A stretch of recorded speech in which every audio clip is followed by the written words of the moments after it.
ქვეყნის კრიზისმა დაგღალა, შეგიცვალა მთლიანად ცხოვრება, არ იცი რა იქნება და თავს დაუცველად გრძნობ. ხო და დღეს ვისაუბრებთ, როგორ შეიძლება კრიზისი გახდეს დასაწყისი ძალიან დიდი გამარჯვების შენ ცხოვრებაში. შეიძლება დაუჯერებლად ჟღერდეს და თან ცოტა ეგოისტურად, მაგრამ ჯერა რომ თუ სწორედ მოახერხე სათქმელის გადმოცემა და რა თქმა უნდა შენს თუ ბოლომდე უყურე, ამ ვიდეოს აქვს პოტენციალი შენი ცხოვრება შეცვალოს უცებ.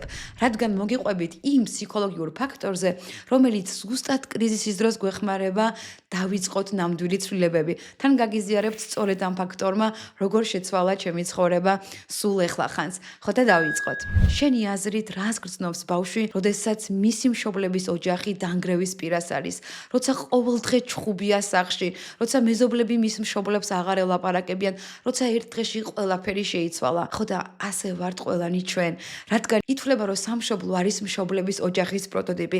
ამ თემაზე თუ არ გინახავთ წინა ვიდეო, სადაც კარგად არის ეს ახსნილი, რა დგას პატრიოტიზმის უკან.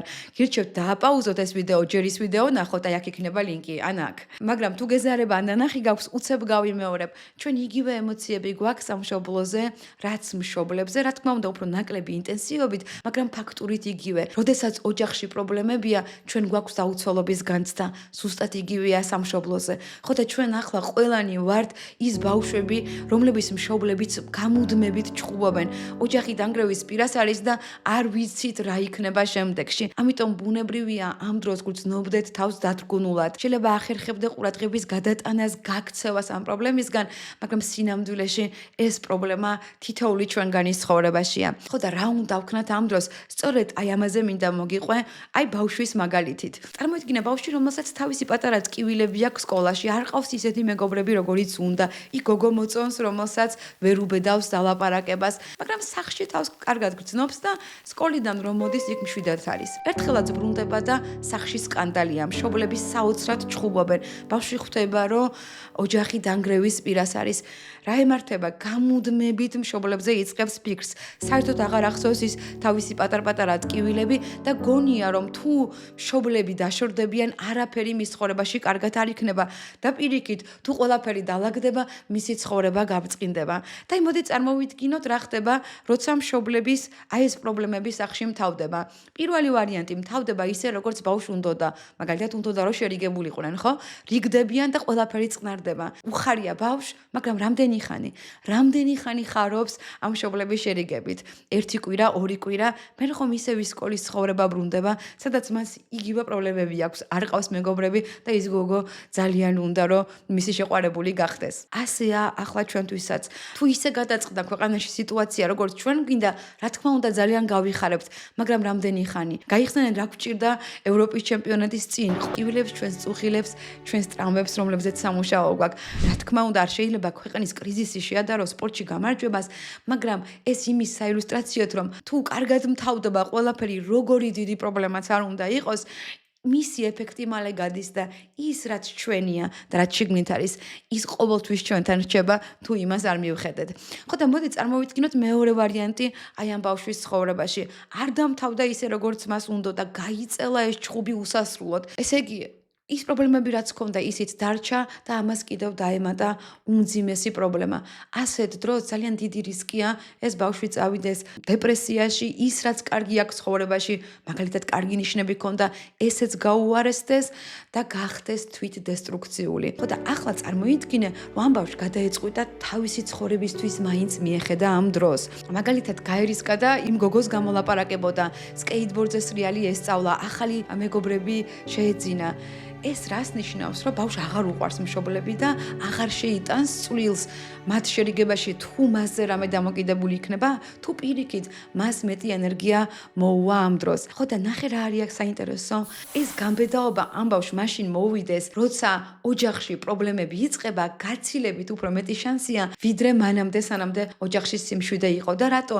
იმიტომ რომ კი სკოლით უკმაყოფილო იყო, მაგრამ ქემაინც სახლში თავისი კომფორტ ზონა ჰქონდა. ანუ სახლი იყო მისი ფსიქოლოგიური ბალიში. როგორც იწყვიან, ფსიქოლოგიაში არ იყოს საკმარისად ცუდად, რომ ქონოდა ენერგია ბევრი ცვლილების და ითვლება, რომ როდესაც ძალიან ცუდად ხარ, სწორედ მაშინ გეძლევა დამატებითი ენერგია, რომ რაღაცეები შეცვალო. ხო და აი ახლა მე მინდა გაგიზიაროთ ჩემი ცხოვრება, როგორ შეცვალა სწორედ ამ ფსიქოლოგიურმა ფაქტორმა. სანამდე კრიზისი დაიწყებოდა ქვეყანაში, ჩემი პატარა ცხოვრებით ვიყავით თითქოს ძალიან კმაყოფილი, კარგი ოჯახი, შვილები, ჩემი საქმე, რომელიც მიყვარს, შაბათ-კვირას კიდე საოცარი სამეგობრო წრე, გართობა, მოგზაურობა, მაგრამ აი ამ პერიოდის განმავლობაში სულ მქონდა იმის განცდა, რომ რაღაცა უფრო მეტის გაკეთება მინდოდა. ამ საოცარ აღმოჩენებს, რასაც ტვინზე ვაკეთებდი, მინდოდა უფრო მეტი ადამიანებისთვის გამეზიარებინა, მაგრამ სულ მეშინოდა. რო არ გამომივიდეს, აი ხო იცი რაც ახლავს დიდ საზოგადოებაში გამოჩენას, აუცილებლად გაიჩენ ჰეითერებს, შევძლებ მე აი ეს ჩემი სიმშვიდე, რომელიც მაქვს იმ შემთხვევაში ჩემი ნარჩუნე, მოდი არ მინდა. მოდი აქ მაქვს მე ჩემი პატარა ცხოვრება და ვიქნები ასე. ამას სინამდვილეში წარუმატებლობის და ცვლილების შიში ქვია, მაგრამ ამ თემაზე უფრო ღრმად სხვა ვიდეოში ვისაუბრებ. ხო და როდესაც დაიწყო კრიზისი, ყველაფერმა აზრი დაკარგა. რა ტვინის შესწავლა, რა გართობა, რა მოგზაურობა, აღარაფერი ისე აღარ იყო, როგორც მანამდე ჩვენს ცხოვრებაში. და ის სწორედ ამ დროს პირველად მომეცა ძალა და გამბედაობა ჩამეწერა პირველი ვიდეო. არაფერი არ ვიცოდი YouTube-ზე, არც განათება, არც მონტაჟი, არც ეს მიკროფონი, არაფერი და იმხელა ენერგია მომივიდა, რომ სამ კვირაში ყველაფერი ვისწავლე. ეს ვიდეოები ძალიან შორს არის იდეალურისგან და ამარხისგან რა გამოვა, ამას ერთად ვნახავთ, მაგრამ ხომ დავიწყე და აი ამ დაწყებით მოვიდა საოცარი ენერგია. ხო და ეს არის სწორედ კრიზისის ძალა. ის განგრევს ერთის მხრივ, მაგრამ მეორეს მხრივ გაძლევს დიდ ენერგიას, დაიწყო ნამდვილი ძირეული ცვლილებები. მანამდე, როცა საკმარისად ცუდად არ ახარ, შენ გაქვს ცხოვრებაში შენი ბალიშები, ასე ვეძახი, ხო? შენი კომფორტ ზონები, რომლებიც იქმნის ამ პატარა კომფორტებს. კი არ მომწონს ჩემი სამსახური, მაგრამ გადასახადებს იხდის. კი მინდა ჯანს აღიყვება, მაგრამ რა შეედრება იმ განცდას, კურიერი რო გზაშია და ჩემი საყვარელი საჭმელი მოაქვს. ან კი მინდა უფრო მეტი სოციალიზაცია, მაგრამ აუ კარგი სერია მელოდება Netflix-ზე სერიალის. აი სწორედ აი ეს ფსიქოლოგიური ბალიშები არიან ჩვენი დამარბკოლებლები, დავიწყოთ ის ცხოვრება, რომელიც უფრო სრულფასოვნად კარგად გაგხვდის. ეს ჩვენი პატარა კომფორტ ზონები არიან ჩვენი სამაშველო რგოლების ზღვაში, რომლებიც კი გვატივტივებენ, მაგრამ გვართმევენ ენერგიას, რომ ვისწავლოთ სურვა და შევიგრძნოთ, რას ნიშნავს დელფინივით სურავდე ზღვაში. და დღეს საქართველოში ჩვენ ყველას ეს სამაშველო რგოლი გვეჩუტება. ჩვენ ოჯახში პრობლემებია, ანუ ჩვენ გვეკარგება ეს საბაზისო კომფორტის და სიმშვიდის განცდა აქ და ახლა.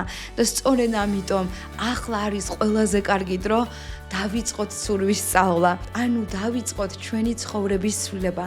ხო და მოდი, ეხლა ერთად მე და შენ, ხო, აი მე და შენ, თუ გინდა დააპაუზე ეს ვიდეო, ჩაი დაისხი, ან ყავა, რომელიც გიყვარს და ერთად გავიხსენოთ რა იყო შენს ცხოვრებაში ისეთი, რისი შეცვლა შენ მანამდე გინდოდა. რა თქმა უნდა, არ გულისხმობს სხვების შეცვლას. აქ შენ თავში რა ცვლილება გინდა, ამაზე არის საუბარი. არ ვიცი, რაღაცის სწავლა გინდოდა, უცხო ენის, კოუდინგის, ფოტოგრაფიის, ან რაღაცა კურსები გინდოდა აგეღო. შეიძლება ჯანმრთელი ცხოვრების წესი გინდოდა დაგეწყო, იოგა, მედიტაცია, ვარჯიში, ჰაიკინგი, იქნებ ფსიქოლოგთან სიარული გინდოდა, ან იქნებ რაღაც ურთიერთობა იყო დასამთავრებელი, მაგრამ გამბედაობა არ ყოფნიდა, ან პირიქით ვიღაცასთან შერიგება გინდოდა, იქნებ სამსახურის გამოცვლა გინდოდა, რომელიც მოსაწყენია, მაგრამ გარისკვის გეშინოდა. რა იყო ის, რისი დაწყებაც შენ აქამდე გინდოდა და ბუნებრივია რომ კრიზისმა გადაფარა ეს ყველაფერი. ეს შენი პატარ-პატარა სურვილები ძალიან დაპატარავდნენ, მაგრამ ზუსტად ახლაა დრო ეს პატარა სურვილები წინა პლანზე წამოვწიოთ და დავიწყოთ მათზე მუშაობა. აქ პირველი ის განცდა მოდის სირცხვილის. რატოს ჩემი პატარა სურვილებია, როცა ქვეყანაში ასეთი რამე ხდება, მაგრამ აი რეალობა ის არის, რომ რაც უფრო მეტი ენერგია მოგეცემა შენ, მით უფრო მეტად შეძლებ გამოადგეს შენ ქვეყანას, თუ კი შენ რამე წვლილი შეტანა შეგიძლია ამ პროცესში. სწორედ რომ აი ეს სუდად ყოფნა ყველა ფლანგზე რაღაცა იმედის გამოცვლა არის, რაც შენ ძალას გაცლის კიდევ უფრო მეტი ენერგიით დაეხმარო შენ ქვეყანას. ამიტომ ის პატარა ცვლილებაც კი შენ ენერგიას დაგიბრუნებს, რომ აი შევძელი, აი მე თუ შევძელი, მაშინ იმასაც შევძლებ. გაძლიერებული შენ მეხმარები მეც და მაძლიერებ მეც. მე გაძლიერებული ვეხმარები ჩემს გვერდზე მყოფ ადამიანს და ასე გაცილებით უფრო ვეხმარებით ჩვენს ოჯახს და სამშობლოს უფრო მეტი ენერგია და мотиваცია გვაქვს და რაც მთავარია, მეტი რწმენა, რომ ჩვენ შევძლებთ სამშობლო გამოვიყვანოთ კრიზისული მდგომარეობიდან. რატომ? როცა მოგდის იმის დაჯერება, რომ შენ შეძელი, შენი ცხოვრება შეგეცვალა, კიდევ უფრო მეტად გჯერა იმისი, რომ მეტი შეგიძლია. ხო და მოდი ახლა გადაწყვიტე, რას შეცვლი ორშაბათიდან. არა ორშაბათიდან, არა ხვალვე, არა არც ხვალვე. ამ ვიდეოს გათიშვისთანავე, შემდეგ სპინამდე.